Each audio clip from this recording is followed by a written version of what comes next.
Welcome to this week's episode of Shank Outdoors. And if you're new here, I'm your host, Guy. Gaia Maps versus OnX Offroad. For the last few years, it's been quite the battle between the two. Now, Gaia Maps started out back in 2008, and OnX Offroad, I believe, started around 2019. So,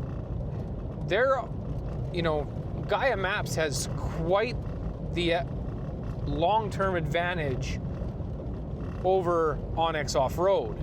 But over the last couple years, OnX has really increased the way they're playing in the map game. And I switched from one to the other. Well, technically, I'm still using both. But for my everyday use, I did switch over. And that's what I want to talk to you about, is why I switched over and what my current thoughts are and if I'm going to stay. Now, I still have a subscription to both. I have a subscription to Gaia Maps that I've been paying for a year over year, and then I have OnX Offroad. For the longest time, I had no idea that Gaia Maps had 3D mapping.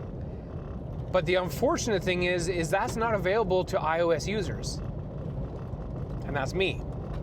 I use Apple devices. So I had no idea that. I thought the normal 2D map was what everyone had. But that's not the case. Android users get to use the 3D mapping. And I had only seen that on OnX Offroad until a lot of videos started coming out of showing what OnX can do and what Gaia can do and which one should you choose. Now, when I first tried OnX Offroad a few years ago, I did not like it. And that was because it didn't have anything for Canada. Its user interface was great, but its information on maps in Canada was little to none, where the States took off and they had lots of data. But I'm not adventuring in the United States. I'm venturing around Canada, especially between Alberta and BC. And there's a couple random trails that somebody had uploaded in Canada, but again, I did not find the use case for me, especially at the $99 US a year. It just, for the Elite package, it just wasn't for me. And I only had used the trial. So I stuck with Gaia Maps and still use it. I really enjoy how much information they have, especially the new overlanding map that shows you the gravel roads that are taken care of, and then you have the less unmaintained roads, and then the roads that just did exist but no longer exist. And usually a lot of those are the old forestry roads.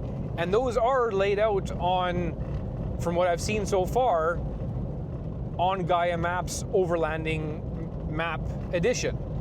So I think that's been out for sure a year, but I'm pretty sure even 2 years now.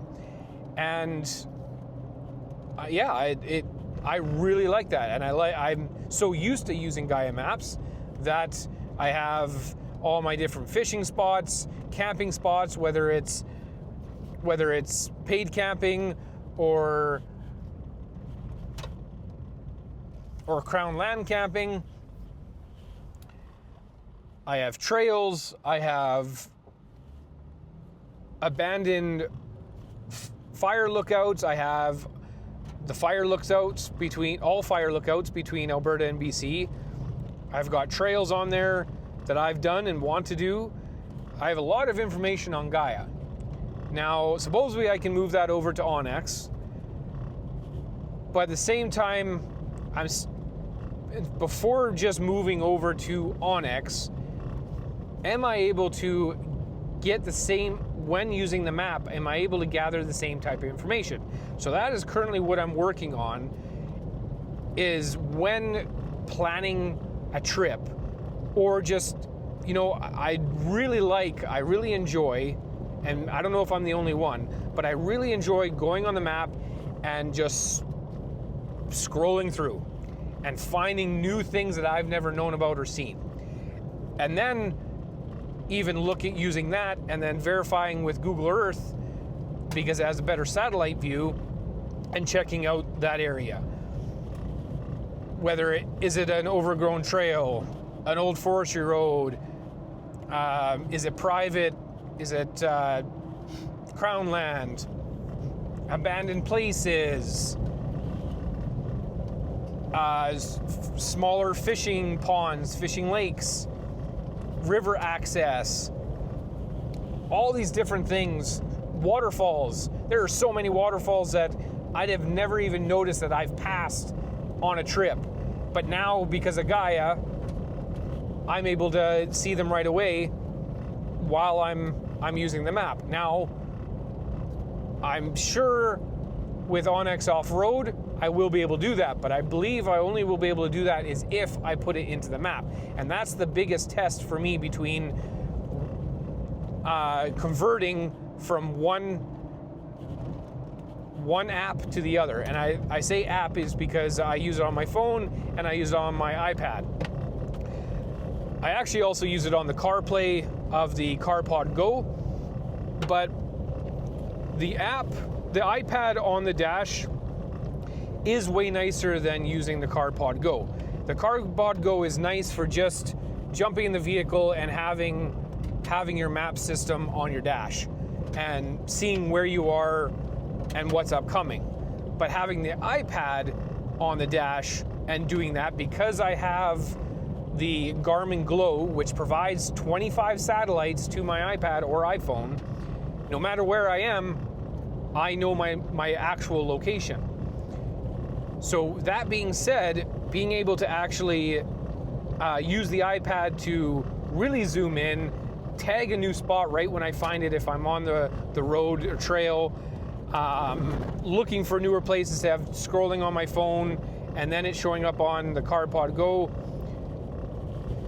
So with that iPad system or the CarPod Go system, using Gaia to see everything is great.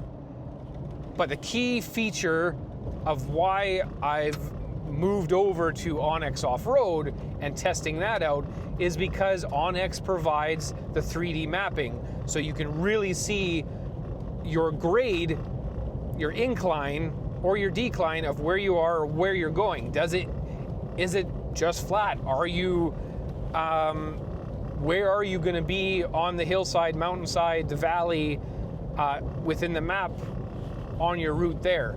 And just, it's a cool way of looking at your destination that you're going to. You having a hard time, Harley? Harley can't make up his mind. Is he sitting? Is he laying down? Is he stretched out? Is he curled up? So that is the two reasons. Is I've recently noticed OnX Offroad in the last year or less for 2025 has really upped their game on information of their maps. Where of when I first tried it back in 2019, 2020, it wasn't for me. It wasn't for Canada. But now Canada has a lot more information. They even have it when you're in the Elite subscription, you can see private land versus public land. You have weather, you have fires, you have old fires, air quality, heat source. If, for example, nearby we have a whole bunch of industrial plants, and those actually show up on the heat source where those stacks are put, the flare stacks have their flame going. So that caught me off guard. I wasn't even thinking about that, and I was just, moving around the map, and there we are, boom, heat source, zoom in, and oh, that's a Scotford plant. So that was really cool.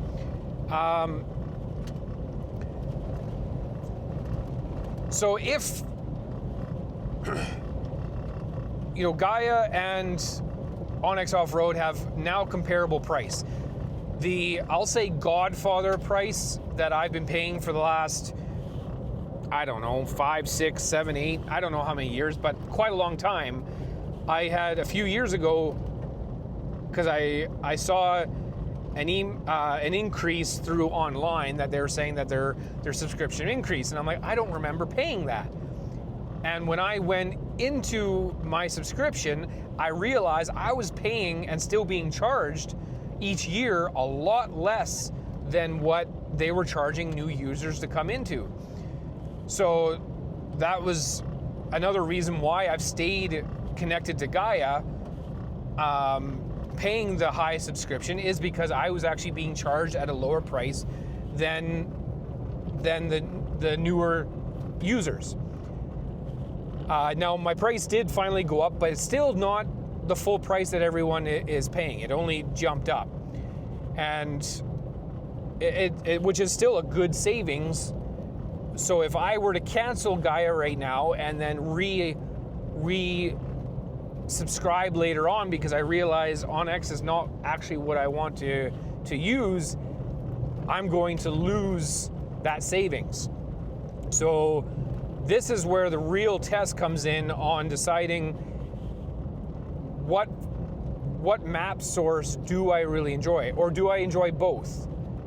One is for actually planning and setting up, and then the other is using in the vehicle. I know a couple of creators that are doing that. Now they have the funds to pay that for each month. With OnX Offroad, I was able to save, I think, like 70% because of the 4th of July sale, I think it was. And so I purchased the Elite package for the year. But my Gaia subscription is coming to an end here shortly. So I have to really decide, am I converting over to OnX? Am I keeping both for the next year? And then once OnX expires, maybe I don't just crunch into this next couple months of finding out which one I do. I just resubscribe because I am still, again, saving on the yearly plan with Gaia. And in 2026, when I have to resubscribe, which one, then I have a longer time frame to decide which one I truly enjoy using and have more practical use for my use cases, especially being an Apple user. Because one key feature that I am enjoying right now is having the 3D mapping, which Gaia can't provide me unless I switch to an Android device. So maybe Gaia will listen to all the users online asking for them to upgrade that to iOS. Maybe they're currently working on that, and I'll see an update soon enough and that changes. That would be great. The big other difference is, if you're not aware, like, Gaia is mapping for everything. Camping, fishing, your tourist attractions. It has many things pinpointed on different layers of map. It's, the different recreational land, provincial land, crown land. Well, technically not crown land, but the Palooza around the Rockies.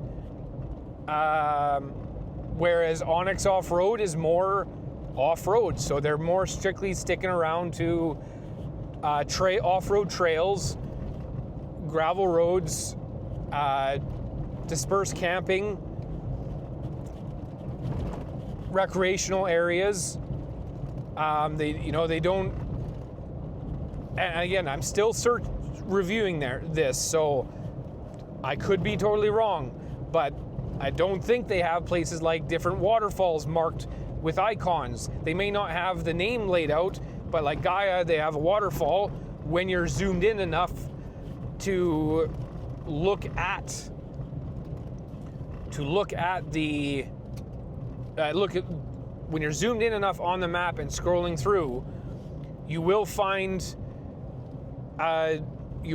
waterfall icons, you will find hot spring icons, tent icons for camping, recreational areas. So does OnX have that? Or are they coming out with that? Because yes, all the custom pinpoints that I have, I can easily move over. But again, using Gaia's mapping system and their current overland filter, or map I should say, overlay, that is a game changer to finding cool places to go to. You know, they even have old mines marked out, or mineral spots. There's just many things that I've found over the years that Gaia shows, and then to really be able to see it right away, once you find it, you pin it, and you save it into your folders. So I have a lot of folders and a lot of pins. It's crazy when I have them all turned on. I will say that. Old maintenance road. I just found an old maintenance road. And we're gonna back up to see where it leads.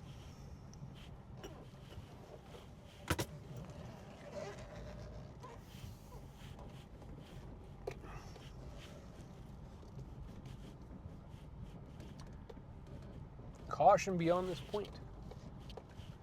So I just found this maintenance access road that I didn't know that was here, because we're just cruising around on the back roads.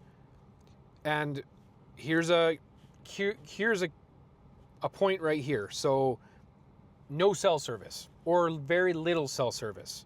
I have OnX Offroad automatically up on the CarPod Go screen on the dash and through my phone. I also have Gaia on my phone.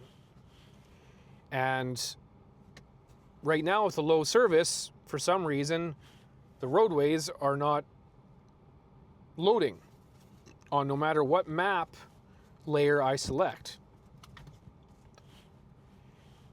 Whereas uploading the Gaia, now I do have to check here if this is a offline section that I've downloaded. I'm just going to double check. Okay, so that proved me wrong right there. So Gaia, I've already downloaded this whole area off map, so that's why I can see exactly where I am on the road versus not. Whereas OnX, I did not download this area. So that's a great point right there to remember, is downloading your maps. Yeah, see, I didn't download further enough. The areas that I did download, I can see on OnX. But I'm just out my download area that I had tested. So this roadway is going down in this valley, and it's a little goat trail, and it has a turnaround spot. So we're gonna go check it out. Now luckily, again, I've been using Gaia for multiple years. My Gaia map had it downloaded. So I could exactly see where this potential trail is going to go. Instead of coming down it and not knowing, can I turn around? Is it actually a dead end? Does it go somewhere? Any of that. So as much as I really wanted to adventure down this little trail with the dogs, I realized as I got further down that I lost service. And I am waiting on a call and need to have cell service to be able to get that call. So we turned around and came back up, and now I'm letting the dogs run around and have some fun. But once we got up here and I played more with Gaia, I realized this little maintenance road, which is now just a goat path, it goes right down to the North Saskatchewan River, which means we can go fishing, potentially. I don't know how good a spot it is for fishing, but it's a chance. And it's a cool little spot. On Gaia, it looks like it's quite open down there, as it's a big turnaround area as per Gaia. I'm sure I would have seen that on OnX Offroad, but I did not download the offline mapping prior, and I am in and out of service. I'm not enough service to download OnX Offroad mapping right now. Let's try again. Oh, there we go. So now I can zoom in and see that is another feature that I didn't talk about yet. I don't know what satellite OnX Offroad uses, but it is so crystal clear compared to Gaia's satellite system or mapping. I did notice there was one mapping that is better than the usual satellite mapping. I can't remember what they call it. It's like World Map or something. But OnX is so much clearer and maybe even more up to date. And I'm not, so it's interesting what they're using versus what Gaia uses. But like right now that I actually got 5G service now instead of LTE, it downloaded on OnX. And it's a wide open area down there along the beach, or along the river. Sorry, I can't say there's a beach, but on satellite view, it might even be a little dock down there. I don't know what's down there, but it is it's an old, now I'm seeing it. It's an old road that actually used to cross the North Saskatchewan River, because the opposite side on the north east end has the same thing. So that little dock thing that I think I'm seeing is probably an old bridge pillar system. So once I get my call and I can go into the no man's land of cell service, then we will adventure down there and check it out. Or we might even come back tomorrow and do some fishing. And that would be a fun little video adventure for our channel. But so back to Gaia and OnX Offroad. I really got to decide on, am I keeping the both for 2025 to 2026, because one of them is expiring this fall, and that is Gaia. I don't think you having 3D mapping and clear satellite imagery is going to be enough to cancel out Gaia. But if I can find that I can do everything I want that I do currently on Gaia as the same as OnX Offroad, then I may switch over. But I may not. I don't know. So I guess we'll find out at the end of the day. I'll update you this fall of how we're going, and did I increase my subscription to last another year so I can really put it to the test, or did I cancel it? Anyways, that is it for this week's episode. Thank you for tuning in, and we will see you next week.